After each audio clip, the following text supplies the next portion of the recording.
Okay, I can understand many people's objection to what the kit would look, what the chest part looked like in my last video, and I do agree it didn't come out the way I wanted. It's kind of hard to picture what it is when you sometimes you draw it and then you do it on the kit and it doesn't come out the way you want it. So after reviewing the kit again, reviewing the part and trying to justify it, I said, you know what, this didn't come out right. So I redid the part, the front chest part again, as you can see, and this time I put it flush to the chest, and then I put two plastic parts here to cut the to cover the little gaps that the round parts made when I removed it. And to give it an extra flair, I decided to put something else. If you could see there, that is brass plate. That's a brass wire. Excuse me, a brass wire. I've had these brass wires for quite a long time. These are called. These are from Model Supplies Detail Associates. Brass wire .022. There are 8 of these. Well, now not 7 because I still have another wire on here. But I bought these a while back when I got myself the 1/35th scale striker. I was building it a couple of years ago. I think I still have it in its box and have never completed finishing it. But it's a nice kit. I may one day finish it when I have the time. But I thought it would be appropriate to put it there in that part. I also modified the front skirts with new plot plate that I purchased. This one is one of the new plot plates, which is a much more thicker and denser material. It's pretty much almost a 1/16 of an inch by a 1/4 of an inch in thickness. So it's pretty good. I got about 7 or 8 of these. I bought more plot plate to help me out during the build of this kit and future kits. But I spent the time sanding down a few parts here and there, making sure it's ready. But I think it's good. Everything's good. One other thing you guys are probably noticing is that I decided to get this part here in favor for this. I'm gonna leave this alone as kind of like a heat sink in the back, but this one should be a little bit better now. I kind of like this one better now how it is. But I think that's it. It's now completely done. Now I'm going to begin priming this kit so that way I can prepare painting it. I also want to take the moment to kind of say something. I think I've said this in previous videos, that I was going to enter this in the Summer Wars campaign. Timing is not everything. I think you have to start building it on the day of the Summer Wars campaign. I actually started building this kit a couple of days before that, and it wouldn't be right for me to actually, you know, enter something like that. I think if I'm not going to enter the Summer Wars campaign as an individual kit, it's going to be all the dioramas. So once I think when I begin building the diorama set, I think I'll enter that in that aspect. I don't know if that is the proper way of doing it. Maybe somebody can give me some heads up. I haven't been following through the forums. So that's pretty much it. There is one kit that I will be entering for the Summer Wars, and you'll see that after this build, for those of you who do not know. Well then, let's begin priming. Okay, as you can see, I finally primed the Type C. It's all primed up and ready to go. Some parts I didn't put on this kit, like the round parts here by the ankles, the thrusters. Yeah, that's pretty much it. I'm going to be retaking this part again because I may have to do some other touch-ups again. But the priming is done on this. But many of you guys are asking, when am I going to paint it? It's been unusual It's been an unusual day for me to figure this out. I definitely want to do a, how can I say this? A camouflage type pattern. And I want to try, please don't ask me to do digital. I've seen the work of digital, and that's a lot of work, especially on a kit this size. Doesn't say I'm not going to do that in the near future, but yeah, it's too big for me. It's too small for me, and too big a project to work on right now. Right now, I'm trying to think of a simplistic way of making this. So I'm thinking of how I'm going to do this, and camouflage is the one way, but now I need 2 layers of camouflage. My first primary layer, which I was thinking of using,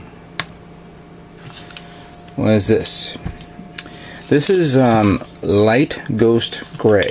I got this when I was making my FA-18 148 scale aircraft, which I don't know if you guys can remember. This is a couple of years ago when I attended the MosquitoCon. Excuse me. When I competed at the MosquitoCon show for the first time with a non-Gundam kit. So I have this, and I also have this one, which is dark ghost gray, which technically speaking they're almost the same. Just some certain light variations to it.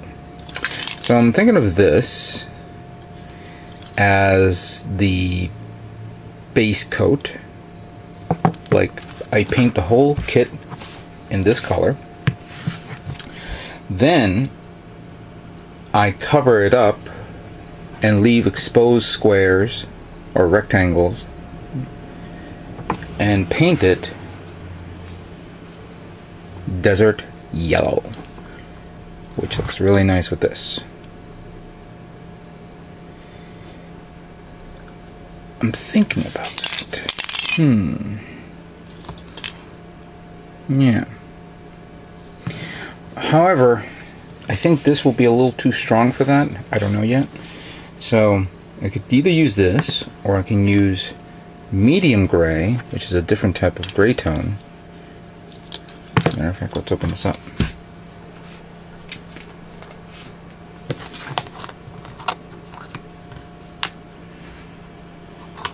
Let me get one of my toothpicks. I'll use one of my used ones.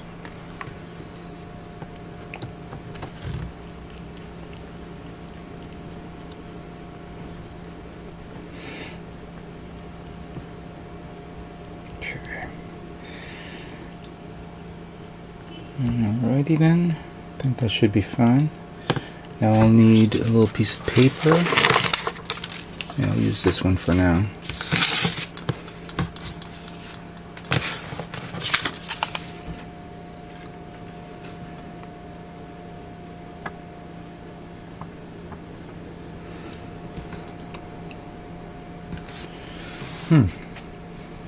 It's an interesting color. You know what? This is a good... Maybe I should try this. Let me, I mean, not try, but let me,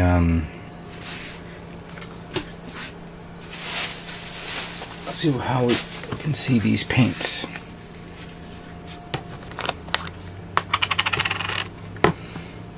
Put them all on the...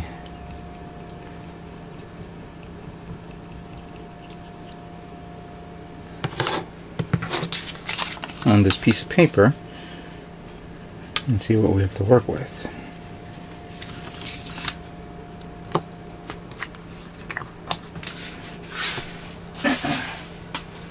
Throw that away. Hang on for a second. Okay, I had to go outside to spray this. This is the light and this is the dark. As you can see, let me bring some light here so you guys can see this and bring this down a bit. This one's a little lighter, of course. This one's a little darker.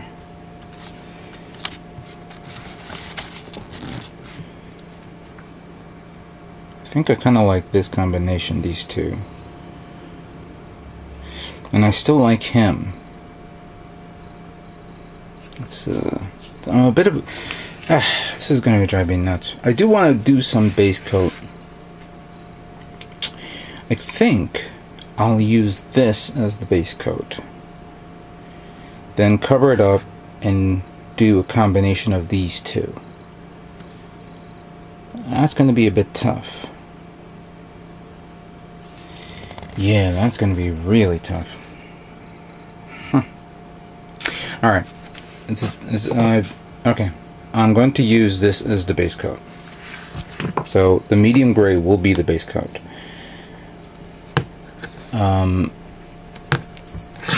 I'm going to have to start now taking my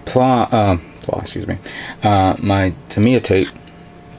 I'm taking this part, the kit apart again, but I have to cover up the joints here, down here by the foot, which I'll take apart soon. Obviously the hands and the gun will be removed. Here, of course, up here. The vents will be covered here and here. And I think I'm going to cover that too, because I may paint that yellow the way that I did, how it is. The red is, the part that's covering up the red is going to be covered up red, so it doesn't need to be red. That's a given. The neck, don't think I have to worry about. The head is also going to be painted the color it is, considering that I have the tape covering that part. Everything is going to be painted. So everything's going to be painted. Some of the parts I just mentioned is going to be covered up with the Tamiya tape. And let's see how this kit will look like with medium gray.